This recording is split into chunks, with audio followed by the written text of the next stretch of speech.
SJRV 10 HP માં આપણે VFDનું model છે, જેની અંદર તમને અહીંયા ટચસ્ક્રીન ડિસ્પ્લે મળી હશે. આખું આપણે મોડલને આખી સિસ્ટમ છે આપણી, સ્ક્રૂ કમ્પ્રેસર, ટેન્ક અને ડ્રાયર અને સાથે આપણા ફિલ્ટર્સ દરેકને આપણે અહીંયાથી કંટ્રોલ કરી શકીશું. કેમ? એટલે પ્રેશરથી આપણે કંટ્રોલ કરી શકીશું. હવે આપણે કેવી રીતે કરીશું? તો અહીંયા સ્ટાર્ટ અને સ્ટોપનું ઓપ્શન છે, લોડ, રીસેટ અને મેન. હવે આપણે કેવું છે કે અહીંયા 6 બાર પ્રેશર જોઈશે આપણી મશીનરીઓમાં અને 8 બાર એટલે 6 બારથી 8 બારનું હોય છે. તો આપણે 2 kgનો ડિફરન્સ રાખીએ છીએ. જ્યારે આપણે જોઈએ છે 7 બાર, એટલે આપણે 7 બારનું આની અંદર સેટિંગ કરેલું છે. મેન્યુમાં જઈને હમણાં હું તમને બતાવીશ. તો એ સેટિંગ 7 બારનું આપણે કરેલું છે, એટલે 6 બારે ચાલુ થાય અને 7 બારે બંધ થાય એ રીતે. હવે કેવું છે કે અત્યારે હાલ આપણે લોડમાં કરાવી દીધું છે, અંદર પ્રેશર બની ગયું છે, એટલે અત્યારે અનલોડ પાછું થઈ ગયું છે, એટલે મશીન અત્યારે હાલ બંધ છે. હવે મશીનને આપણે ફરી સ્ટાર્ટ કરીશું જ્યારે હવા ફરી કાઢીશું અને મશીન પાછું ચાલુ થશે. તો એકવાર હવા કાઢી દો છો એટલે અહીંયા આપણને ખબર પડી જશે. અત્યારે જો 8 બારે સેટ, આ 80 હર્ટ્ઝ છે એટલે ફ્રીક્વન્સી છે, આ કિલોવોટ બતાવે છે, આ 7 મેગાપાસ્કલ એટલે 7 બારે અત્યારે 0.7. હવે જો 6 બારે થશે એટલે ફરી ચાલુ થઈ જશે. પાછું ચાલુ થયું, જેવું 6 બારે આવવાની તૈયારી હશે ને મશીન ફરી ચાલુ થઈ જશે અને પાછું પ્રેશર બનાવવાનું ચાલુ કરી દેશે. હવે ફરી આ 7 બારે આવી જશે અને 8 બારે જઈને પાછું 7 બારે સેટ થઈ જશે.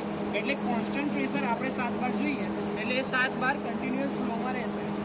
એના પછી આપણે નીચે આપણે ટેમ્પરેચર બતાવે છે, ફ્રીક્વન્સી બતાવે છે, પાવર એટલે કેટલા કિલોવોટ અત્યારે લઈ રહ્યું છે. આપણે મેઇન પર્પઝ શું હોય VFD લેવાનો કે આપણું જે ઇલેક્ટ્રિસિટી છે ને એ બચે. એના કારણે જ આપણે આ પાવરનો જે સપ્લાય છે ને, આજે તમે ફિક્સ સ્પીડ લો, જેનો પાવરનો સપ્લાય કેટલો હોય? આપણે 10 HP એટલે 7.5 કિલોવોટ હોય તો 7.5 કિલોવોટ કોન્સ્ટન્ટલી લેશે. જ્યારે VFDમાં ફાયદો જ આ છે કે જેટલા કિલોવોટની જરૂર હશે ને એટલું જ લેશે અને એટલું જ પાવર તમારે વપરાશે, એટલી એનર્જી આપણે બચશે. એની નીચે આપણે ફેન, રન અને સ્ટોપ ને એ બધું આવે. એટલે જ્યારે ગરમ થાય ત્યારે ઠંડુ પાડવા માટે ફેન ચાલુ પાછું થઈ ગયા. અત્યારે ફેન પાછું ચાલુ થઈ ગયો, મોટર લોડમાં આવી ગઈ છે, મશીન ચાલુ થઈ ગયું છે. હવે એની નીચે તમને સ્ટેટ બતાવશે કે ઓટો લોડિંગ અને ઓટો અનલોડિંગ. એટલે મશીન એકવાર ચાલુ કર્યા પછી એને અડવાની જરૂર નથી. આખો દિવસ મશીન એને જાતે ચાલુ થયા કરશે.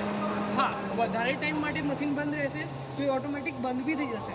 થોડીક બી ઇલેક્ટ્રિસિટી બચે એના માટે. અત્યારે શું છે, ઓટો અનલોડ થઈ ગયું, હમણાં લોડમાં હતું, અત્યારે ફરી ઓટો અનલોડ થઈ ગયું એટલે પ્રેશર એને બનાવી દીધું છે 8 બાર અને હવે સાથે આવીને કોન્સ્ટન્ટ પ્રેશરમાં આવી જશે અને 7 બાર કોન્સ્ટન્ટ આપણા મશીનરીઓ માટે રાખશે. હવે એની નીચે જોઈએ તો ટોટલ રન ટાઈમ અમે ટેસ્ટિંગ કર્યું હોય એટલે અહીંયા રન ટાઈમ તમને બતાવી રહ્યું છે. આ ટોટલ બતાવે છે કે 4 કલાક 22 મિનિટ ચાલેલું છે અને અહીંયા ટોટલ લોડ એટલે લોડમાં કેટલી વાર આવ્યું છે તો એમાંથી 4 કલાક લોડમાં આવેલું છે. એટલે આપણે છે 4.5 કલાકમાંથી 4 કલાક લોડમાં રાખેલું મશીન. એટલું ટેસ્ટિંગ આપણે કરેલું છે એટલે ક્યાંય આપણે પ્રોબ્લેમ ના આવે. હવે સ્ક્રીન ઓટોમેટિક પાછી બંધ બી થઈ જાય છે એટલે પાવર જેટલો સેવ થાય એટલો સેવ કરે છે.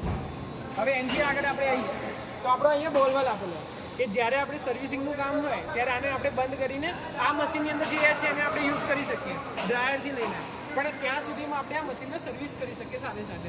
એટલે આપણે બોલવાલ બી આપણે ઇન ફ્યુચર કંઈ થઈ રહ્યું છે એના માટે. હા, એક વસ્તુ સમજવાની બાકી, ઇમરજન્સી સ્ટોપ એના માટે જ હોય કે અહીંયા કોઈ બી મશીનરીમાં કંઈ બી થયું, યા પાવર વધારે પડતો આવી ગયો, યા ક્યાંક અહીંયા નજીકમાં ક્યાંક આગ લાગી હોય યા કંઈ બી થયું હોય તો ઇમરજન્સી સ્ટોપ બતાવી દેવાનું. આપણા મશીનને કંઈ થવું ના જોઈએ કારણ કે એની અંદર VFD પેનલ બહુ મોંઘી આવે અને સાથે સાથે આપણે મોટરનું બી નુકસાન ના થવું જોઈએ કારણ કે એ આખું બેસમેન્ટ એની ઉપર સાથે આપણે જે પાવર આવ્યો તો સ્ટેબિલાઇઝર એ બી લગાવો વધારે સારું. એનાથી આપણે આગળ જઈએ તો ટાઈમ